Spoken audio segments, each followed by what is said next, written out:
नमस्कार दोस्तों, मैं हूं समीर और आप देख रहे हैं ऑनेस्ट रिव्यू बाय समीर। दोस्तों आज मैं आपको सोलर सिस्टम से लगवाने से जुड़ी 4 बहुत जरूरी बातें बताने वाला हूं। ये 4 चीजें अगर आप सही तरीके से लगवा लोगे तो आपका सोलर सिस्टम अगले 30 से 35 साल बिना किसी बड़ी दिक्कत के चलता रहेगा। जी हाँ दोस्तों, आपने बहुत सारे सोलर पैनल देखे होंगे जो लोगों के यहाँ पर लगे होते हैं।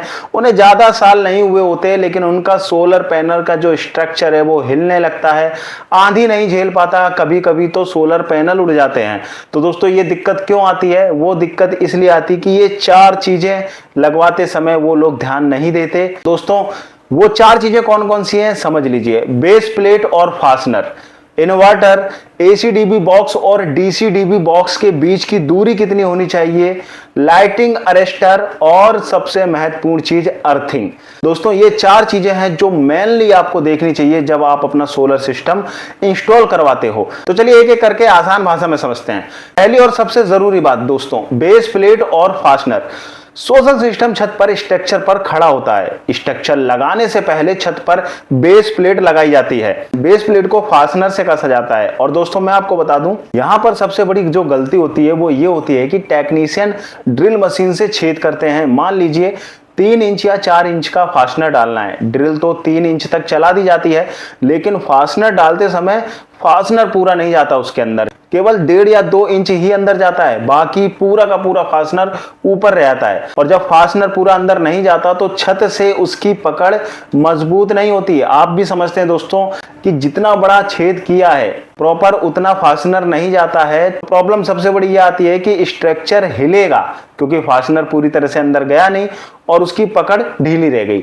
इसलिए कहीं कहीं आपने देखा होगा कि आंधी पानी में किसी किसी का जो सोलर पैनल स्ट्रक्चर है वो हिलता है, तो वो यही प्रॉब्लम होती है, उसकी इंस्टॉलेशन ढंग से नहीं हुई होती है। आंधी तूफान में स्ट्रक्चर हिलता है और कभी कभी तो पूरा सिस्टम उड़ भी जाता है। तो दोस्तों सही तरीका क्या है? तो चलिए सही तरीका जान लेते हैं। तो दोस्तों सही तरीका यह है कि जब छेद हो जाए तो उसमें से धूल साफ करवाएं, पूरी तरह से धूल साफ करवाइए। तो अच्छा टेक्नीशियन होगा दोस्तों वो पाइप या एयर प्रेशर से धूल को अंदर से उड़ा देगा। छेद के हर एक छेद के अंदर वो प्रेशर मारेगा जिससे कि धूल अच्छे से उड़ जाए। जब धूल निकल जाती है तो बाद में उसे पूरी तरह से खाली कर लिया जाता है उस छेद को। अब फास्टनर जितना गहरा जाना चाहिए उतना गहरा चला जाता है, ऊपर थोड़ा हिस्सा टाइट करने के लिए रह जाता है। एक 3 किलोवाट के सिस्टम में 4 लेग होते हैं, हर बेस प्लेट में 4 होल होते हैं। सभी होल में यही काम करवाएं। बहुत सारे टेक्नीशियन होते हैं जो जल्दी जल्दी में हथौड़ा मारकर फास्टनर को अंदर ठोक देते हैं। इससे छत में दरार भी आ सकती है, पानी रिसने लगेगा और पूरी छत खराब हो सकती है। दोस्तों याद रखिए दोस्तों, ये आपकी छत है, आपका घर है, टेक्नीशियन का घर नहीं। इसलिए खड़े होकर काम करवाइए क्योंकि टेक्नीशियन को जल्दी होती है कि जल्दी से जल्दी ये वाली साइड कंप्लीट करके किसी और साइड पर काम लगाया जाए। इसलिए ध्यान रखिए, अगर आप सर्विस या जॉब करते हैं तो उस दिन स्पेशली छुट्टी ले लीजिए।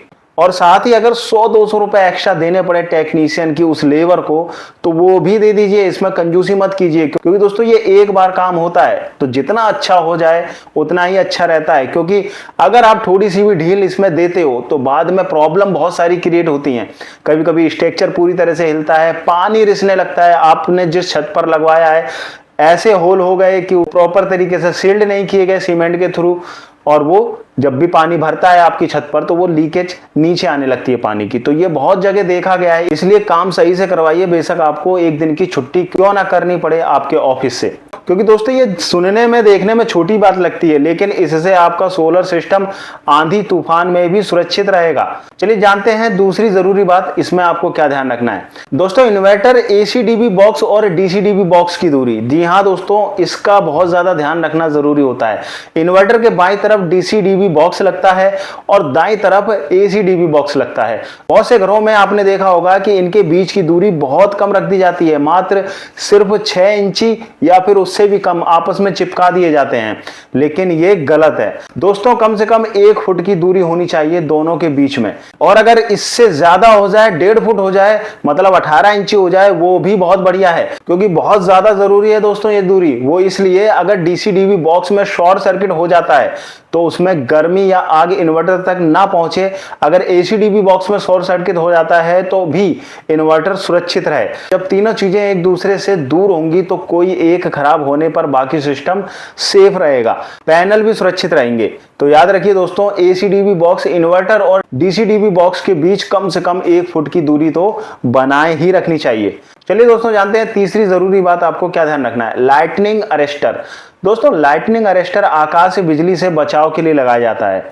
बहुत से टेक्नीशियन जगह ना मिलने पर इसे प्लास्टिक के फाइबर पर लगा देते हैं। धूप लगने से प्लास्टिक कमजोर हो जाती है, बच्चे पतंग उड़ाते हैं तो धागा फंस जाता है और फाइबर टूट के गिर जाता है। अगर ये पैनल पर गिर जाए तो पैनल भी टूट सकता है। एक पैनल की कीमत दोस्तों 10 से 15,000 रुपए तक होती है, इसलिए सही तरीका जान लीजिए। लाइटनिंग अरेस्टर को अलग से सी टाइप चैनल पर खड़ा करके लगाएं या फिर बिल्कुल अलग जगह पर मजबूत तरीके से लगाएं। सबसे जरूरी बात होती है दोस्तों, लाइटनिंग अरेस्टर हमेशा पैनल से ऊपर होना चाहिए, कम से कम 1 फुट तो ऊपर होना ही चाहिए। और अगर आप इससे भी अच्छा करना चाहते हैं तो कम से कम 3 से 4 फुट ऊपर रखें।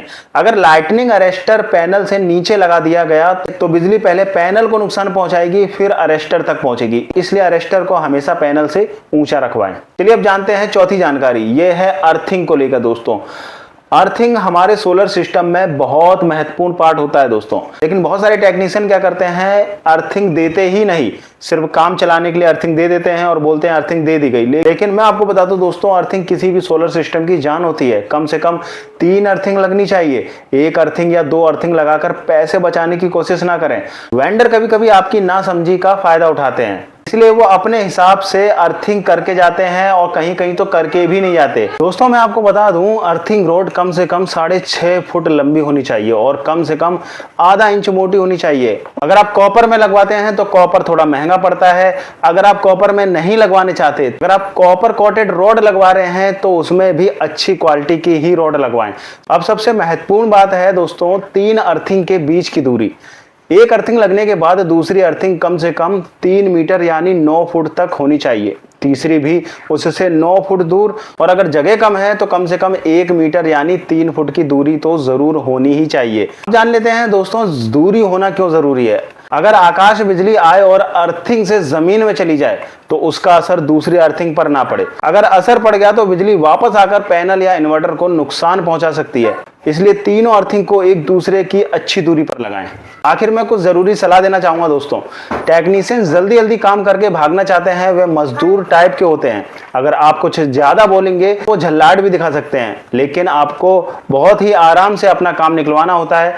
अगर आपके यहाँ पर सोलर पैनल अच्छे से इंस्टॉल हो जाता है तो इसमें आपका ही फायदा है। साथ ही अगर थोड़ा बहुत खर्चा करना पड़ जाए तो उसमें हिचकिचाइए मत। बिस्किट पानी कोल्ड ड्रिंक पिलाइए, जिससे कि वो लोग खुश रहें और आपका काम बहुत अच्छे तरीके से करके जाएं। सोलर पैनल 1 या 2 या 5 साल के लिए नहीं लगाया जाता दोस्तों, 30 से 35 साल तो कंपनी गारंटी देती है। और जैसा कि मैं आपको पहले ही बता चुका हूं कि अगर आप सर्विस में हैं या कहीं जॉब करते हैं तो 1 दिन की छुट्टी ले लीजिए। जिस दिन आपके यहाँ पर सोलर पैनल लग रहा है छुट्टी ले लीजिए, जिससे कि आप वहां पर मौजूद रहें। तो टेक्नीशियन जल्दी जल्दी करते हैं और ठोक बजाकर चले जाएंगे और आपका सोलर पैनल 35 साल के बजाय 15 साल 10 साल में ही हिलने डुलने लगेगा। फिर आपको लगेगा यार सिस्टम तो ठीक चल रहा है, लेकिन छोटी सी गलती के बाद में आग तक लग सकती है, शॉर्ट सर्किट हो सकता है, पैनल उड़ सकते हैं, आपका पूरा स्ट्रक्चर उखड़ सकता है और इन्वर्टर भी आपका खराब हो सकता है। इसलिए सोलर सिस्टम लगवाने से पहले इन सभी बातों का जो मैंने आपको बताया, इन सभी बातों का ध्यान रखिए, समझकर काम कराइए। अगर आप इन चारों चीजों का ध्यान रखेंगे, बेस प्लेट और फास्टनर सही लगाना, इन्वर्टर और बॉक्स के बीच की दूरी, लाइटनिंग अरेस्टर की सही ऊंचाई और 3 अर्थिंग सही दूरी पर, तो आपका सोलर सिस्टम अगले 30 से 35 साल बड़े आराम से चलेगा, बिजली का बिल भी बचेगा और आपका पैसा भी सुरक्षित होगा। दोस्तों, अगर ये वीडियो आपको पसंद आई है तो चैनल को सब्सक्राइब करें, वीडियो को लाइक करें, शेयर करें। धन्यवाद। जय हिंद।